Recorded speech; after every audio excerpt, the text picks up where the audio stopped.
इससे पहले कि ये खेल आरंभ हो, मेरी ये विनती है कि नियम, पुरस्कार और दंड पहले ही निर्धारित कर दिया जाए। ये सही है, कोई छल नहीं करेगा, अन्यथा हम अगली बार इसके साथ खेलेंगे ही नहीं।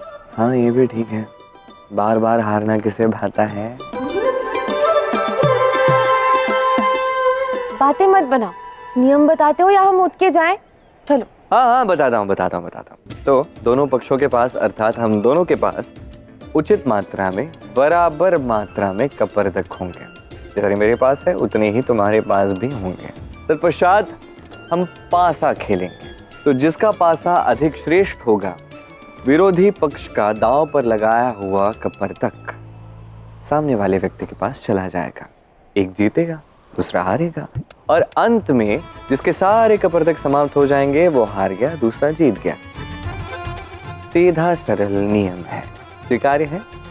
स्वीकार है। चलो, पहला पासा तुम फेंको।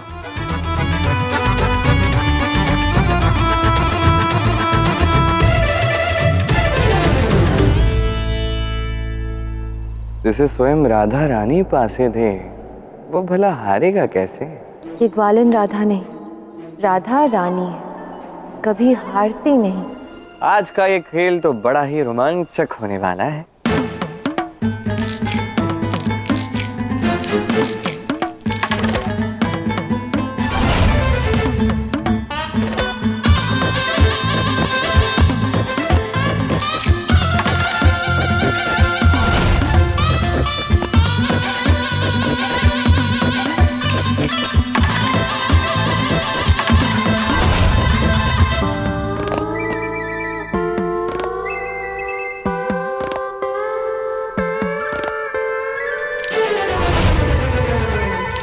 देख रहे हैं आप महादेव, इस बार लीला केवल अकेले आपके आराध्य की ही नहीं, राधा रानी की भी है।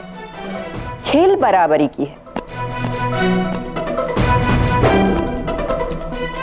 मैंने तो कभी सोचा भी नहीं था कि इस प्रकार का बदलाव देखने को मिलेगा।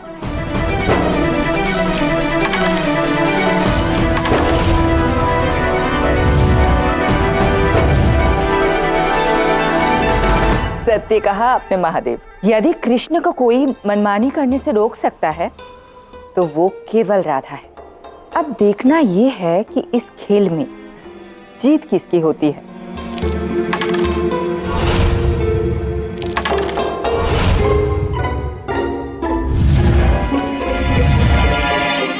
कान्हा, क्या कर रहे हो? देखो कैसा लग रहा है, ऐसा लग रहा है जैसे राधा रानी के समक्ष उसका दास खेल रहा है। अब बस मात्र 2 ही कपर्दक बचे हैं हमारे पास। यदि ऐसे ही चलता रहा ना तो ये खेल हम हार जाएंगे और उसके पश्चात जीवन भर ये कन्याएं हमें ताने सुनाती रहेंगी। नहीं हारूंगा बेटा।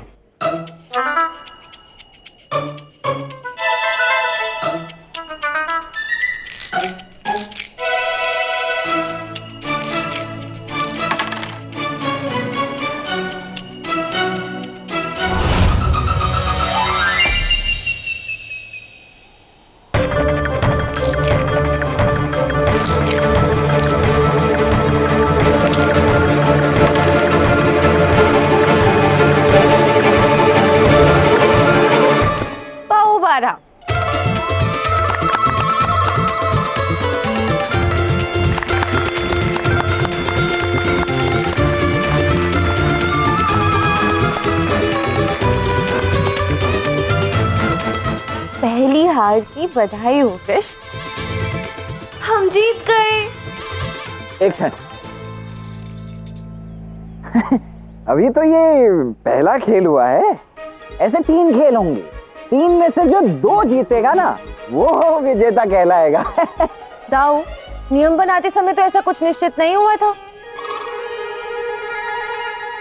ठीक है, आपकी बात का मान रखने के लिए यदि हम दाव लगाएं भी तो आप दाव में लगाएंगे क्या?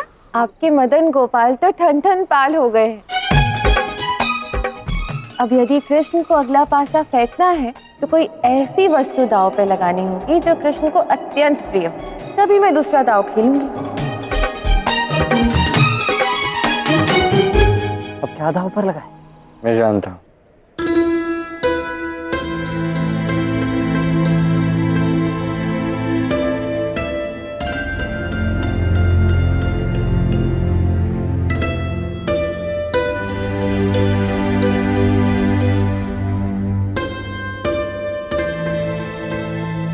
कान्हा, तुम ये बांसुरी दांव पर कैसे लगा सकते हो? नहीं नहीं, ये बांसुरी तो तुम्हें अत्यंत प्रिय है। नहीं नहीं, तुम ये बांसुरी नहीं लगाओगे, हटाओ इसे। बांसुरी तो मुझे प्रिय है दाऊ, किंतु राधा से अधिक का। ये राधा के मुख पे विजय की जो मुस्कान है, उसके लिए तो मैं तीनों लोग दांव पे लगा दूं। कृष्ण की बांसुरी तो उससे अत्यंत प्रिय है ना राधा, तो अच्छा नहीं लगेगा ना, वो हार जाएगा। तुम सच में अगला दांव खेलोगी राधा? अब जब कृष्ण की बांसुरी है तो उस पर अधिकार जमाने के लिए तो खेल बनता है। तो तैयार हो राधे?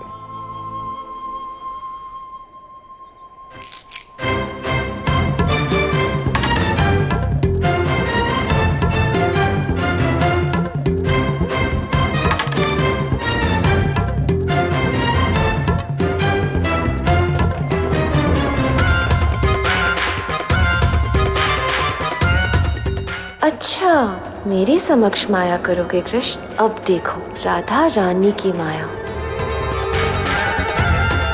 विचित्र बात है, ये पासा तो घूमे ही जा रहा है। मैं भी कब से यही सोच रही हूँ, ये एक स्थान पर रुक क्यों नहीं रहे हैं? अब तो ये खेल समाप्त होने से रहा।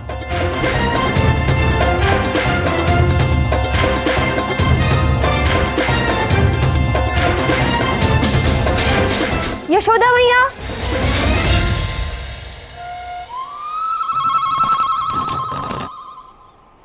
यशोदा मैया तो है ही नहीं।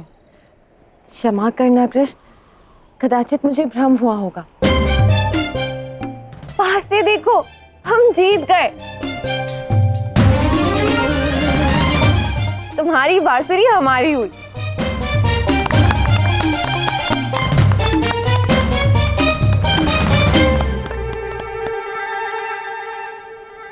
नहीं नहीं राधा, नहीं नहीं, ये उचित नहीं है। तुम कान्हा से उसकी बांसुरी थोड़ी ना ले सकती हो, ये छोटे से खेल के लिए। नहीं, दे दो उसकी बांसुरी दे दो।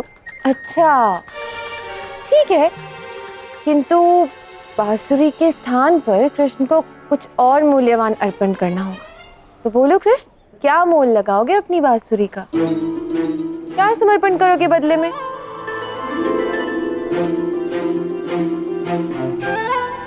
आत्मसमर्पण, आत्मसमर्पण, आत्मसमर्पण। यदि तुम जीती तो मैं तुम्हारा।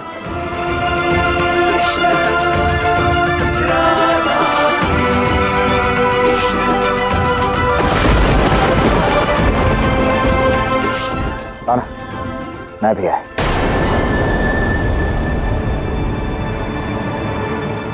जिस भांति दाऊ बाहर गए, कुछ तो समस्या है।